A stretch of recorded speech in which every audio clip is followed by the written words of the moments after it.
my perspective here, and this is the second part of the clip, Flat Earth Perspective. And in this clip we'll be looking at practical examples of how perspective proves that the Earth is flat.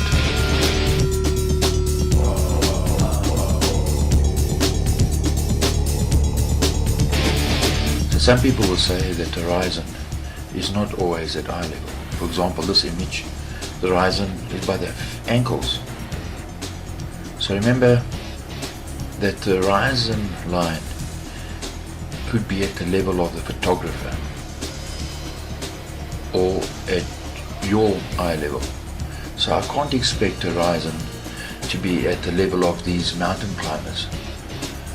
So if the photographer raised his position or climbed higher, then it would be.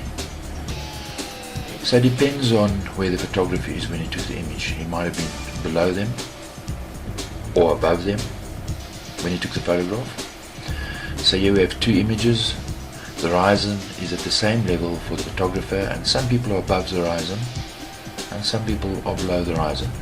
So the horizon level, the horizon line, is always at your viewer eye level. So in Flat Earth Perspective Part 1, we looked at how, from your perspective, that angles, objects on the horizon, no matter how far they are or how close they are always 100% vertical. And now we're going to look at some practical examples how this is true.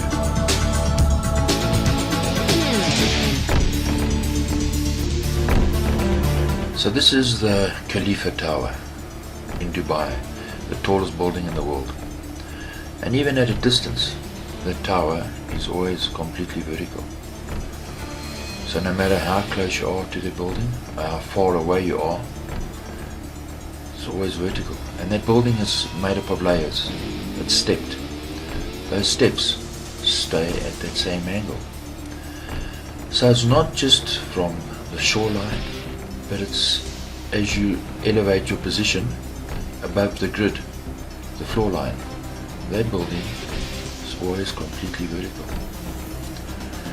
So you'll never see a photograph of the Burj Khalifa leaning over backward. So even if there's a curve in the lens, using a fisheye lens, and there's a curve in the lens, and you aim that lens at that building, the building will never fall over backwards. As far as your eye can see, the floor plane that we are on is flat. So when you go out and you're looking at images, or you take a photograph, don't look at small objects. For example, you go out and you'll say, look at this yacht. You see the waves are encroaching on the hull, so the yacht's actually going below the horizon. Remember, the waves will be above the plane because they're higher, so it's obvious. So rather look at big objects. For example, tall buildings on the horizon. You see, if that building was leaning over or on a curve, the angles of the planes of each level on the floor would be different, but they're not. So look at the building. Look at the angles, look at the levels, the spaces between those levels. Look at the angles, always the same in that building. Therefore that building is 100% vertical. The plane you're on is on the same plane. It's flat. So be careful, don't look at small things. Look at big things far away. That'll help you understand that perspective proves the Earth is flat. Right, so you might say, but I've taken a photograph and I've seen the curve of the horizon in the photograph. Well, then ask yourself, why is the curve always dead center of the image? How come you never take a photograph and the curve is on the left or the right side of the photograph? Because if there was a curve, it would be in 3D. And as the sun rose and moved over, you'd have a shadow on that curve. And as the sun moved over, that shadow on that curve would move. There is no curve on the horizon. The horizon is completely flat. Look at the reflection of the sun. How could that light bend around that curve that you imagine is there? You see, we've been taught that the earth is a ball, but visually the opposite is true. There is no curve. The earth is 100% flat. Look at the reflection of the water. Look at the horizon. This tells us the earth is flat. Right, so let's look at this deeper. You go down to the ocean, you set up your tripod 100% vertical. You level it up. And as you turn around you take images of the horizon, 360 degrees around you. The horizon lines up. Because the ocean, the water, is flat. This is only possible on a level surface. Your tripod is level and the images are level. This proves the earth is flat. Right, so now we're going to elevate our position. We climb onto a high mountain. We set up our tripod 100% level. That means the horizon would be below you. So for you to line up the horizon in your image, you'd have to point the camera down.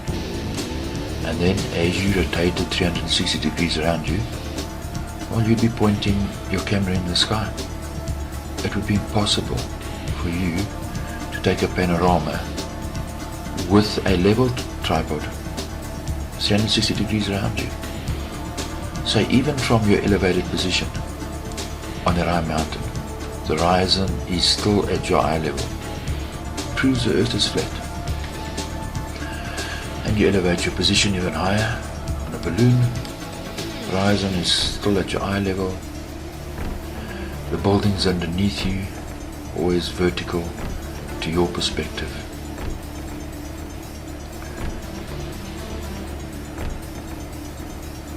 Versus flat.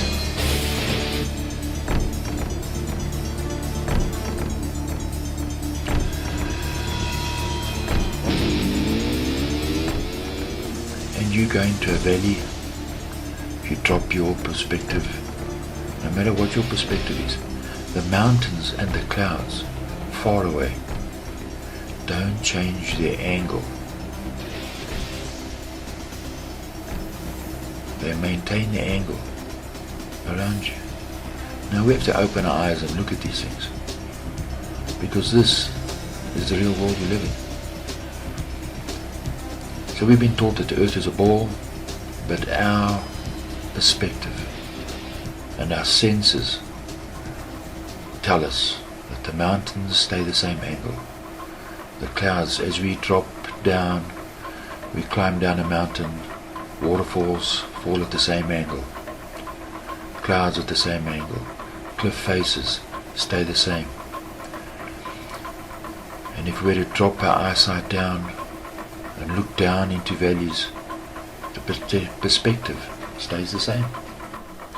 Right, so let's put this into a practical example. In the Indian Ocean, on the Mescreen Plateau, there are two islands.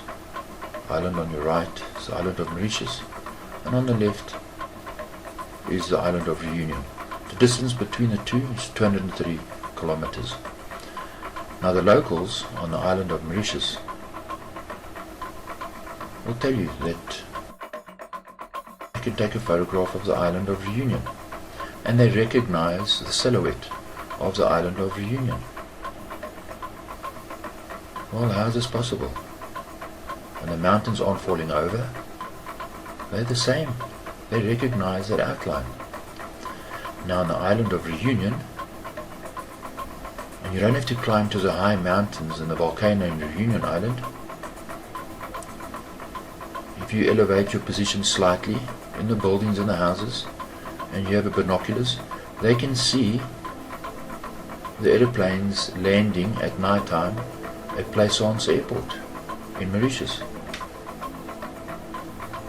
How is this possible? Over a distance of 230 kilometers.